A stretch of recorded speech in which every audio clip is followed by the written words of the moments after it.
بسم اللہ الرحمن الرحیم وما أدراك ما العقبة فك رقبة أو إطعام في يوم ذي مسغبة يتيما ذا مقربة أو مسكينا ذا متربة ثم كان من الذين آمنوا وتواصوا بالصبر وتواصوا بالمرحمة أولئك أصحاب الميمنة والذين كفروا بآياتنا هم أصحاب المشأمة عليهم نار مؤصدة۔ اب اس کے بعد یہ عقبہ، یہ گھاٹی سے کیا مراد ہے؟ پہلے اللہ تبارک و تعالیٰ اس کی اہمیت اور عظمت کی طرف اس جملے سے اشارہ فرماتا ہے، آیت نمبر 12، اور آپ کو کس چیز نے بتایا کہ یہ گھاٹی کیا ہے، یہ دشوار گزار رستہ کیا ہے، یہ کون سی مشکل ہے جس سے انسان ہو کر نہیں گزرا اور نہیں گزرنا چاہتا۔ چند چیزوں کے نام لیے۔ پہلی آیت نمبر 13 میں گردن کو چھڑانا، یعنی اس زمانے میں جب یہ سورہ مبارکہ نازل ہوئی ہے مکہ مکرمہ میں، تو اس کا مصداق کیا تھا؟ غلام کو آزاد کرنا، گردن کو چھڑانا۔ رقبہ کا لفظ جو ہے اس کا معنی گردن ہوتا ہے، اور اس سے مراد غلام بھی لیے جاتے تھے۔ غلام کیونکہ اس کی گردن گویا کہ غلامی کے طوق میں پھنسی ہوئی ہے، غلام کو چھڑوانا، گردن کو چھڑوانا یعنی غلاموں کو آزاد کرنا۔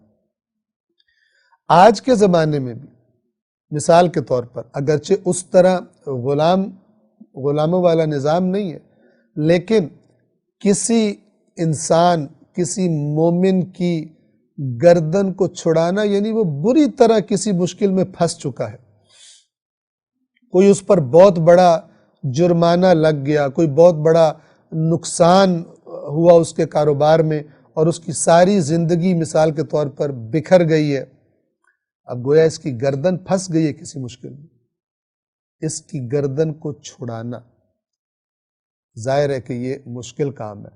ہو سکتا ہے کہ اس کے اوپر جو قرض چڑھ گیا ہے وہ خود قصوروار نہیں، لوگوں کے ساتھ نقصان ہو جاتے ہیں، لیکن ایسے موقعوں پر وہ جو جب تک اس کا کاروبار ٹھیک چلتا تھا، مالدار تھا، اس کے بہت سارے دوست تھے، بڑے مل کے بیٹھنا، دعوتیں کھانے خرچ ہوا کرتے تھے، لیکن جب اس پہ مشکل وقت آیا اس کے دوست چھٹ گئے، چھوڑ گئے اس کو، اکیلا اس کی گردن پھنسی ہوئی ہے۔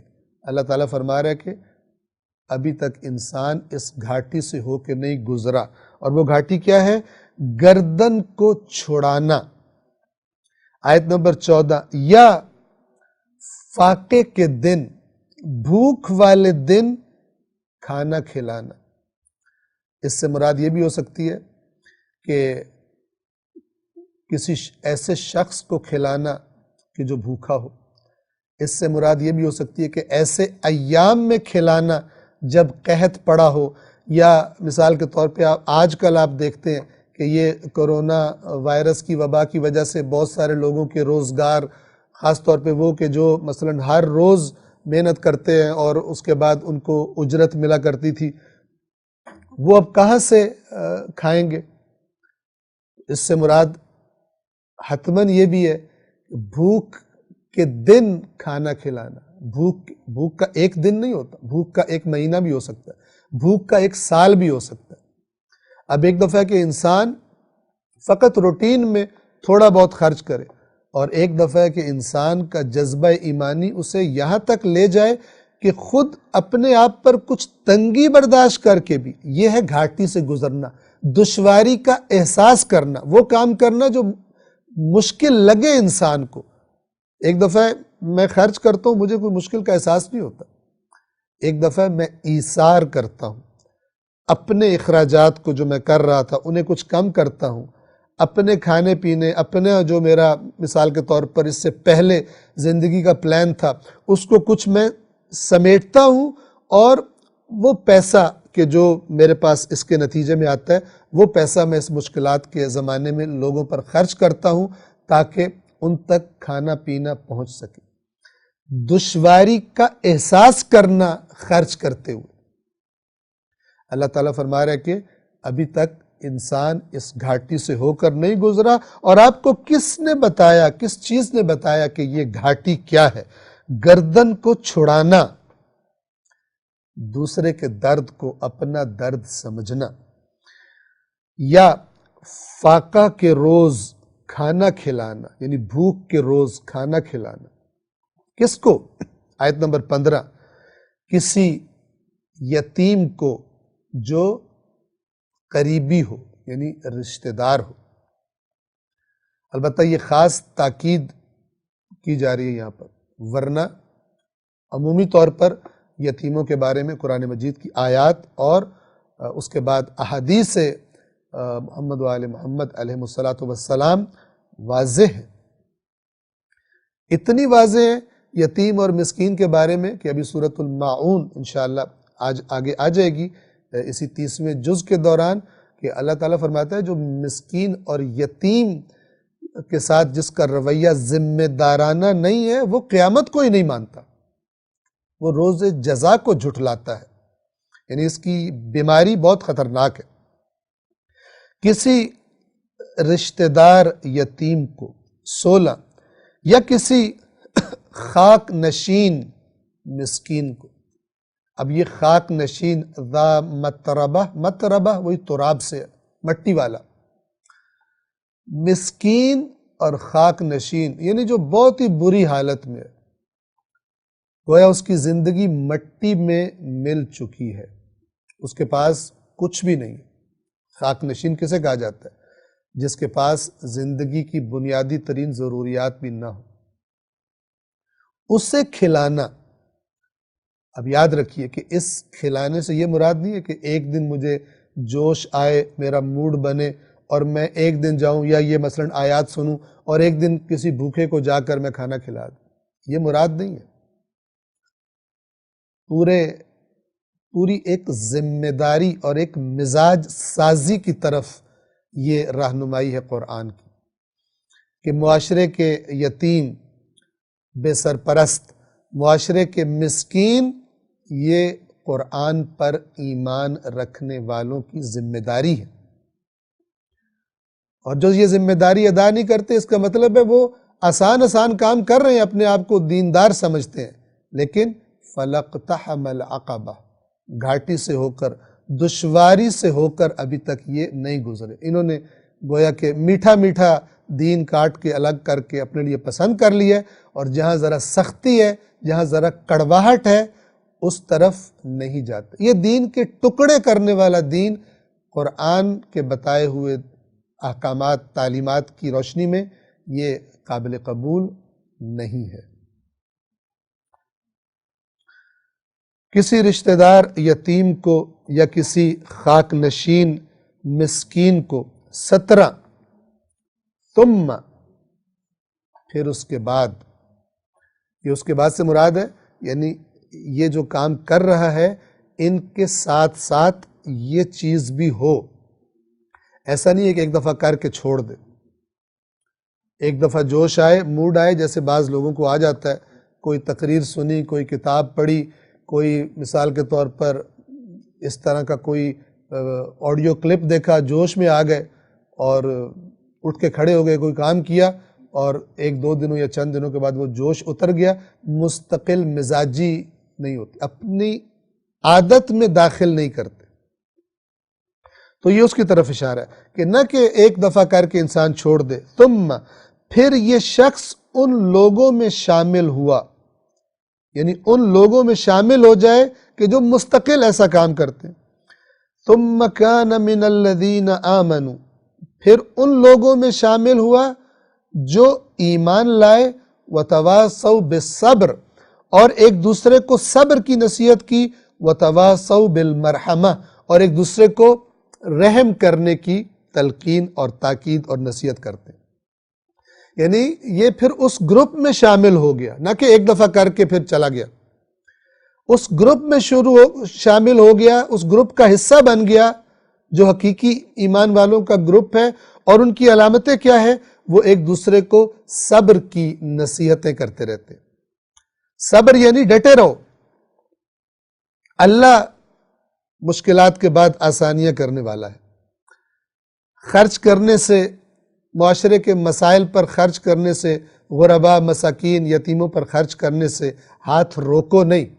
یہ نہ کہو میں نے بہت ہی خرچ کر دیا، یقول اہلکت مالا لبادا، میں نے بہت سارا مال خرچ کر دیا، اس میں نہیں ہونا کہ اب رک جاؤ، بلکہ استقامت، صبر کے ساتھ جو ڈٹے رہتے ہیں اور ایک دوسرے کو صبر کی نصیحت کے ساتھ ساتھ مرحمہ، رحمت، شفقت کی تاکید کرتے ہیں۔ آپ دیکھیے پورے مزاج کی اس مومنین کے گروہ کی تصویر بنا کے دکھائی گئی، یعنی جو درد رکھتے ہیں، اہل درد ہیں، دوسروں کی جب تکلیف کو دیکھتے ہیں تو ان کے دل میں درد پیدا ہوتا ہے، احساس کرتے ہیں، اور اس احساس کی وجہ سے پھر ان کی مشکلات کے حل کی کوشش بھی خود بخود کرتے ہیں۔ آیت نمبر 18، اولئک اصحاب المیمنہ، یہی لوگ دائیں ہاتھ والے ہیں۔ میمنہ دایاں ہاتھ بھی دائیں طرف والے ہیں، جو قرآن میں کامیاب لوگ قرار دیے گئے ہیں، اور اس سے اگر معنی برکت کا لیا جائے تو یہی لوگ برکت والے لوگ ہیں، معاشرے میں انہی کے ذریعے برکات پھیلتی ہیں، اور قیامت کے دن انہی کے اعمال نامے بابرکت ہوں گے اور ان کے دائیں ہاتھ میں دیے جائیں گے۔ اولئک اصحاب المیمنہ، یہی لوگ دائیں ہاتھ والے ہیں یا دائیں والے ہیں یا برکت والے ہیں۔ 19، والذین کفروا بآیاتنا، اور ان کے مقابلے میں وہ لوگ جنہوں نے ہماری آیات کا کفر کیا۔ اب دیکھیے، غور سے سنیے، اب اس کفر سے ذہن غیر مسلم کی طرف نہ جائے، بلکہ یہ جو آیات جن اعمال کو انجام دینے کا حکم دے رہی ہیں ان کو مد نظر رکھتے ہوئے کفر کا معنی سمجھا جائے۔ کفر کا معنی کیا ہوتا ہے؟ جانتے بوجھتے ہوئے نہ ماننا۔ تبھی تو قرآن کہتا ہے جو یتیم کو دھکے دیتا ہے اور مسکین کو کھانا کھلانے کی ترغیب نہیں دیتا، یہ قیامت کو نہیں مانتا، چاہے منہ سے کہتا رہے۔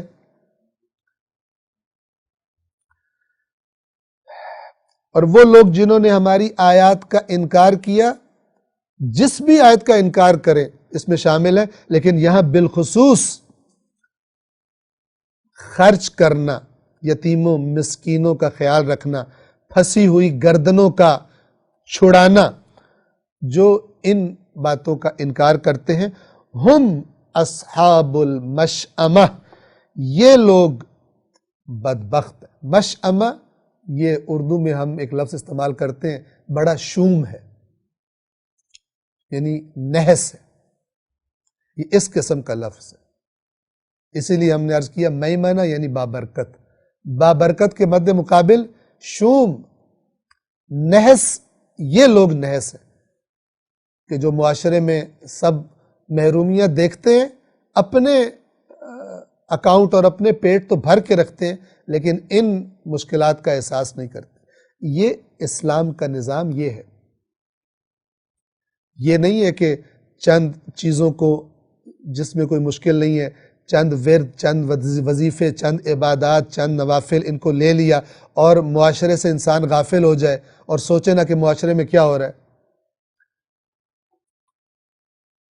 ایک پیور خالص تصویر دین اسلام کی اور حقیقی تصویر اللہ کی کتاب کی آیات میں تدبر کرنے سے حاصل ہوتی ہے، اور جس کے ذہن میں بنیاد اللہ کی آیات سے بنی ہے دین اسلام کی، پھر وہ باقی جو بھی سنے گا، جو بھی پڑھے گا، انہی پر پرکھے گا۔ کوئی حدیث کے نام پر کوئی چیز سنے گا، اسی پر پرکھے گا۔ اگر وہ آپس میں ٹکرا رہی ہوگی تو وہ سمجھ جائے گا، کامن سینس کی بات ہے کہ کیسے ہو سکتا ہے کہ اللہ کچھ اور کہے اور اللہ کا رسول کچھ اور کہے، اسے تبدیل کر دے۔ آئمہ کچھ اور کہیں، کوئی اور تصویر بن جائے ہمارے ذہنوں میں ان کے فرامین سے، ممکن ہی نہیں ہے۔ اور جنہوں نے ہماری آیات کا انکار کیا، کفر کیا، وہی بدبخت لوگ ہیں۔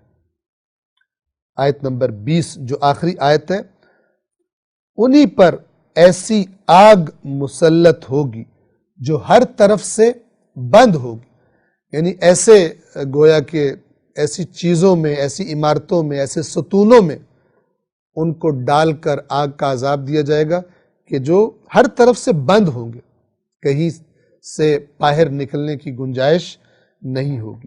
اللہ العلی العظیم۔